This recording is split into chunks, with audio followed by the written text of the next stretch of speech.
Hello दोस्तों, सुनो कहानी में आपका स्वागत है। आज की कहानी का शीर्ष है हाउसवाइफ। प्रज्ञा को रिसेप्शन हॉल में बिठाकर नितिन जाने किधर गुम हो गया। प्रज्ञा उस डेकोरेटेड हॉल और उसमें विचरती रूपसियों को देखकर चकित सी हो रही थी। कहाँ तो आज अरसे बाद वह थोड़े ढंग से तैयार हुई थी। नीली शिफॉन साड़ी के साथ मैचिंग ज्वेलरी में खुद को दर्पण में देख शर्मा सी गई थी प्रज्ञा। शादी के 20 वर्ष बाद भी उसमें इतनी कशिश है। वैसे तो उसकी सादगी ही उसके सौंदर्य को बढ़ावा देती है। 40 की उम्र में 30 की नजर आना वाकई कमाल की बात है। घर से निकलते समय टीनेजर बेटी ने प्यारा सा कॉम्प्लीमेंट उछाल दिया। हाय मम्मी, आज तो पार्टी में आप छा जाएंगी। लेकिन यहाँ तो समीकरण ही उल्टा गया। उन आधुनिकताओं से अपनी सादगी की तुलना कर उस एयर कंडीशन हॉल में भी उसके माथे पर पसीने की बूंदें चुरचुरा उठी। पर्स से रुमाल निकाल कर अभी वह पसीना सुखा ही रही थी कि मेकअप पे लिपी पुती सी एक मैडम मुस्कुराती हुई उसके सामने प्रकट। एक्सक्यूज मी, आप मिसेज नितिन खरे हैं ना?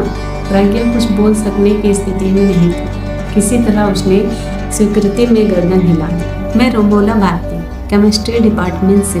सर ने कहा है कि आपको सबसे मिलवा दें। प्रज्ञा उसके साथ नियंत्रणवत चलने लगी। इनसे मिलिए, ये हैं मिसेज नितिन खरे। रमोना ने इस अदा से प्रज्ञा को सभी के सामने मिलाए कि कई जोड़ी निगाहें उसका एक्सरे करने लगी। वैसे आप करती क्या हैं?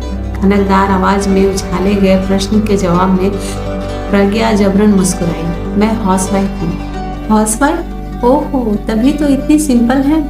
ना चाहते हुए प्रज्ञा की नजरें आवाज की दिशा में उठ गई। एक भारी भरकम शरीर की महिला जिसने अपने शरीर को वेस्टर्न ड्रेस में जकड़ रखा था और मेकअप के परतों के बीच अपनी उम्र को छिपाने की नाकाम सी कोशिश की हुई थी, कुछ अजीब अंदाज में मुस्कुरा रही थी। पता नहीं प्रज्ञा की नजरों में क्या था कि रमोला सकपका गई। आप हैं मिसेज साक्षी सन्याल, इन्फोसिस में चीफ। मिस्टर सन्याल यहाँ फिजिशियन के हेड ऑफ द डिपार्टमेंट है। फिर बारी बारी से रमोना ने सबका परिचय कराया। उनमें से आधी से ज़्यादा तो यूनिवर्सिटी के लेक्चरर थे और बाकी प्रोफेसर की पत्नी है जो कहीं ना कहीं जॉब करती थी। तभी तो प्रज्ञा का हाउसवाइफ होना उन्हें हैरत में डाले हुए था। प्रज्ञा का जी चाह रहा था कि वह चुपचाप उठकर वापस घर चली, लेकिन यह भला कैसे संभव था? पार्टी तो उसी के पति मिस्टर नितिन खरे के सम्मान में हो रही थी। वेटर कोल्ड ड्रिंक लेकर आया तो उसने बेमन से ले लिया। नितिन के लिखे हिंदी साहित्य का इतिहास को आज कुलपति के हाथों अकादमी पुरस्कार मिलने वाला था और उन्हें रीडर की उपाधि से भी नवाजा जा रहा था। नितिन के लेक्चरर से रीडर बनने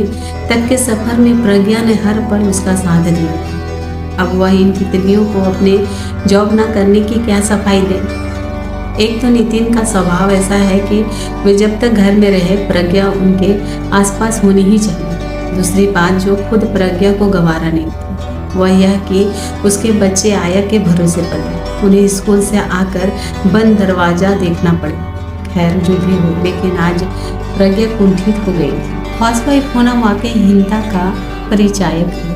हाउसवाइफ का अपना कोई वजूद नहीं होता। वैसे कभी कभार प्रज्ञा के मन में अपने हाउसवाइफ होने को लेकर हीन ग्रंथि पलने लगी थी, लेकिन उसने आज ऐसा अपमान कभी महसूस नहीं किया था। अभी प्रज्ञा ना जाने और कितनी देर तक खुद से सवाल करती अगर रमोला ने ना टोका हो। अरे मैम, आप खाली बोतल लेकर बैठी हैं, दूसरे ला कर दो।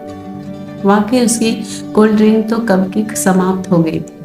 वह जबरन मुस्कुराते हुए नो थैंक्स कहकर उठकर खाली बोतल डस्टबिन के हवाले कराई। प्रज्ञा की कुंठा उस पर हावी होती जा रही थी। वह सचमुच उठकर जाने की सोच ही रही थी कि स्टेज पर माइक थामे नितिन को देखकर अपनी कुर्सी से चिपक कर रह गई। तालियों की गड़गड़ाहट के बीच नितिन की गंभीर आवाज गूंजी। वैसे तो यह एक घिसा पिटा सा डायलॉग है कि हर सफल पुरुष के पीछे एक औरत का योगदान होता है, लेकिन मेरे मामले में यह 100% सच है। आज मैं अपनी पत्नी प्रज्ञा के बदौलत ही इस मुकाम पर पहुंच सका। मेरी जिंदगी में सबसे अहम बात मेरी पत्नी प्रज्ञा का हाउसवाइफ होना है। डबल MA और गोल्ड मेडलिस्ट होते हुए भी मेरी इच्छा के खातिर प्रज्ञा हाउसवाइफ बनकर हर कदम पर मेरे साथ चलती रही। प्रज्ञा जैसे नींद से जागी, उसकी कुंठता परत दर परत पिघलने लगी और नितिन का भाषण जारी रहा।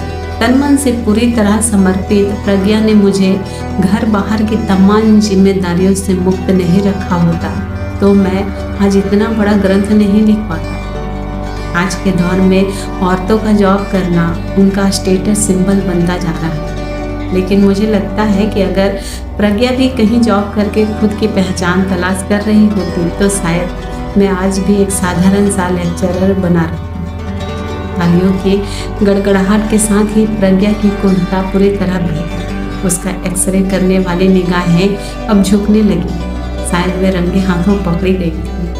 पति के बराबर बल्कि ज़्यादा कमाने के रोग में वे पति और बच्चों को कितना तहज़्ज़ुब देती हैं। क्या उनके पति कभी नितिन की तरह सरेआम उनकी प्रशंसा कर सकते हैं? शायद कभी नहीं। नितिन ने प्रज्ञा को इतना ऊंचा उठा दिया था, यह मेहमानों की नज़रों में प्रज्ञा के प्रति उभर आए सम्मान से साफ पता चल रहा है। मैं तो यही जानता हूँ कि यह ग्रंथ मैं प्रज्ञा के बदौलत ही पूरा कर सका हूँ, इसलिए इस पुरस्कार की असली हकदार मेरी पत्नी प्रज्ञा है। I am proud of my lovely wife. तालियों की गूंज के बीच प्रज्ञा स्टेज पर पहुंची। कुलपति महोदय ने नितिन को मेडल पहनाया तो नितिन ने उसे प्रज्ञा के गले में डाल दिया। प्रज्ञा का चेहरा अलौकिक तेज से चमक उठा। अपने पति के एक वाक्य I am proud of my wife ने एक हाउसवाइफ को अपने हाउसवाइफ होने के गर्व से अभिभूत कर दिया।